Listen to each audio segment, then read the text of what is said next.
it says the official recommendation, there were 3 different options presented. The third included the option for family separation.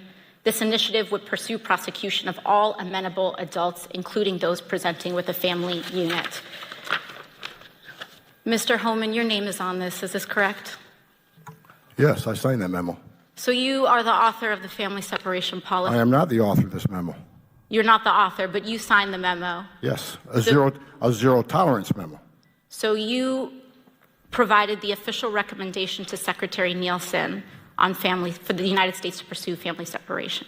I gave Secretary Nielsen numerous recommendations on how to secure the border and save lives. But it says here that you gave her numerous options, but the recommendation was option 3, family separation. What I'm saying, this is not the only paper where we've given the Secretary numerous options to secure the border and save lives. And so the recommendation, of the many that you recommended family separation. I recommended zero tolerance.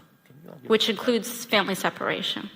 The same as is with every U.S. citizen parent gets arrested when they're with a child. Zero tolerance was interpreted as the policy that separated children from their If I get arrested for DUI and I have a young child in the car, I'm going to be separated. When I was a police officer in New York and I arrested a father for domestic violence, I separated that father from his family. Mr. Homan, with all due respect, legal asylees are not charged with any crime. When you're into the country illegally, it's violation 8 United States Code 1325. Seeking asylum is legal. If you want to seek asylum and go through the port of entry, do it the legal way. The Attorney General of the United States has made that clear. Okay.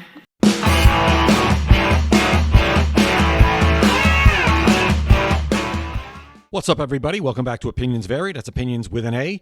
And right there, we saw Tom Homan back in 2019 lecturing and schooling AOC on how the law actually works. Donald Trump has rehired Tom Homan to be his Border Czar, and Tom Homan is proud to be the Border Czar, and I think he's going to do a fantastic job. Let's get into it right away in this article from Breitbart, and we'll read up on exactly what happened. So this is from today, November 11th, 2024. Donald Trump picks Tom Homan to oversee border security deportations. From Neil Monroe, who wrote this. Border hawk Thomas Homan is getting a prize border security job in a new administration. Incoming President Donald Trump said in a message via his Truth social media network. Homan is an experienced border officer who served as acting chief of the vital Immigration and Customs Enforcement Agency in 2017 and 2018. The agency is responsible for finding, arresting, and deporting illegal immigrants. Homan strongly supported Trump during the 2024 election.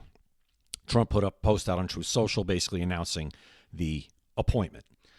Now, he doesn't need Senate approval for this appointment. He's going to be basically working as part of the White House staff, and he is going to be, I believe, running policy to whoever Trump does pick to be Secretary of Homeland Security and implementing that policy. However, the statement did not say Homan would be nominated to run the Department of Homeland Security, which we just said, or the ICE agency. If nominated and confirmed by the Senate for either job, he would have funding, personnel, and legal authority to deport many illegal immigrants. There is also a drawback to that. Number one, he does have to get through the Senate, and we know we have a few rhinos there that could always throw a wrench into this.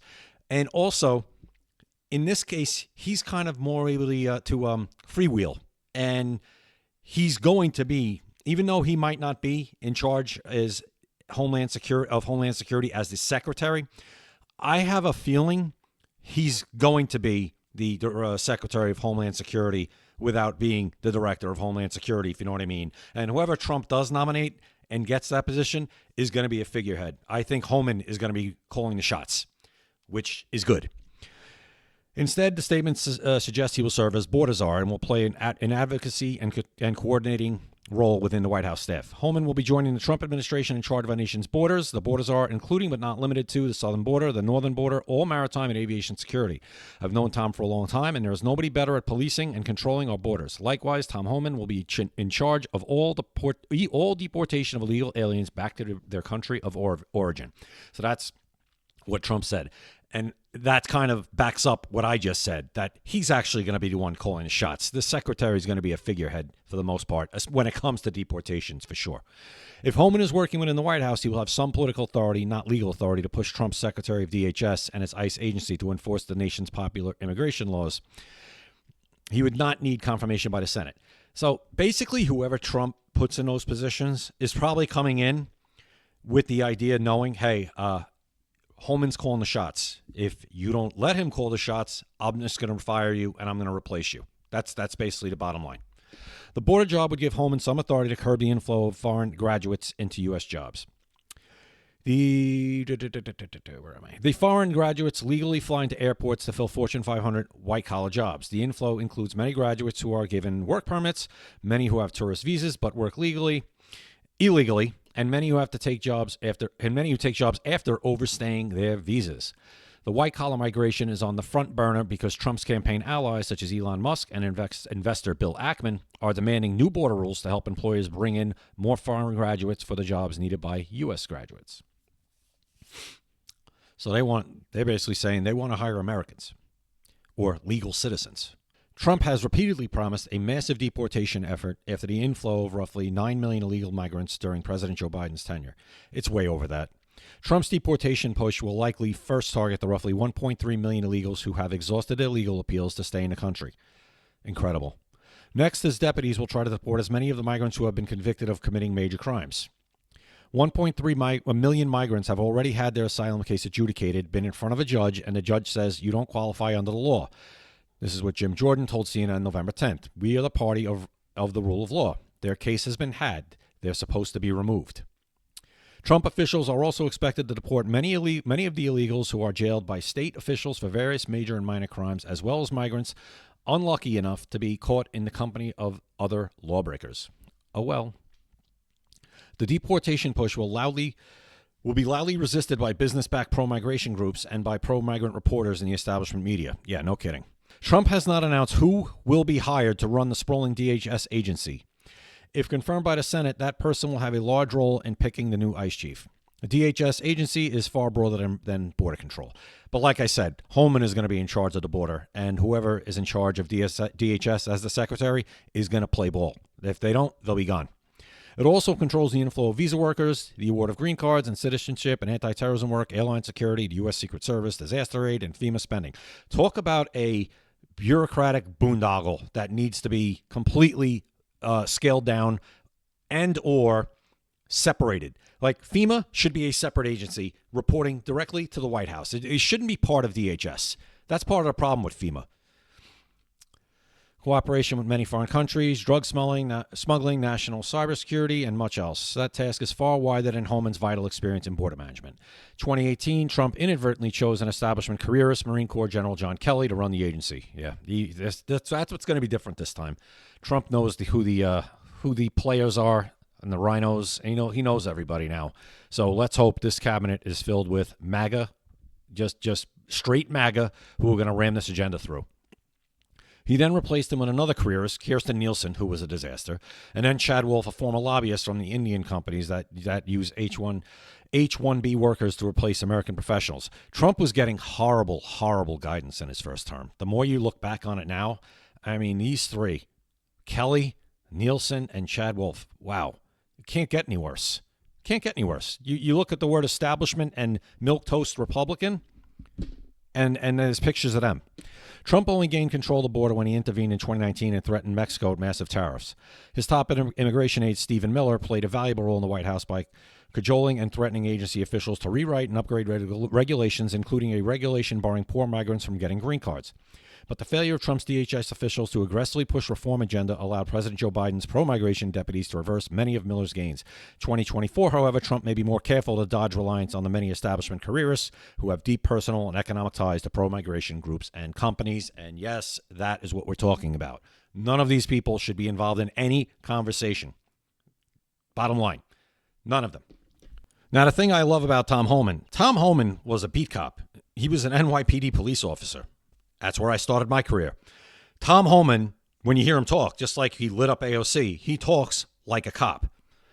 I remember when I first heard James Comey, it was after Trump got elected, and James Comey was, testifying in front of Congress, about how he needed Trump after he was fired, and he always wanted a special counsel. He was trying to get a special counsel appointed, and I said, the way he's talking, I said, this guy's he's not a law enforcement guy.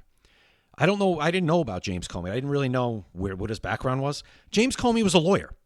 Christopher Wray, who's at the top of the FBI right now, started his career as a lawyer. They're lawyers. These aren't law enforcement guys. They don't operate with that mentality. And in my opinion, you should have to have that mentality if you're running a law enforcement agency. But does that not make sense? 2 + 2 is 4. I don't want a lawyer running a law enforcement. I don't want him running the FBI. I don't want a lawyer running a police department. We've seen what kind of results we get this way. They're not good. So I think if Trump does fire Christopher Wray, which I think he should, day one, tell Christopher Wray, have a nice career, go do go get your private sector job, or go be a CNN or MSNBC contributor. Say whatever you want about me, but have a nice day. There's the door. Don't let it hit you on the ass on the way out. Have a nice career. Bye. Day one. Don't mess around. Get him out. All of them. Anyone Trump doesn't think is going to be supportive and behind his agenda 100%, who can be fired, should be fired day one.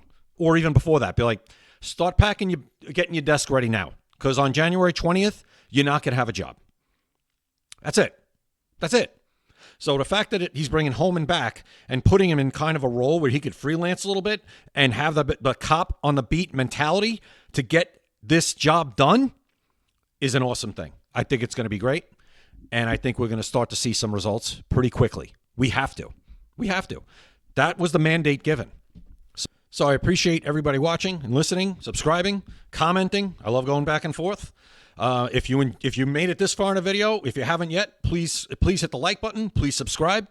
I love doing this. I enjoy the interaction. I enjoy the back and forth. It's all great as long as it's rational and remains respectful for the most part. I don't want any name calling and foul language, nothing like that. You won't be entertained. You'll just get blocked from the channel. So that's it.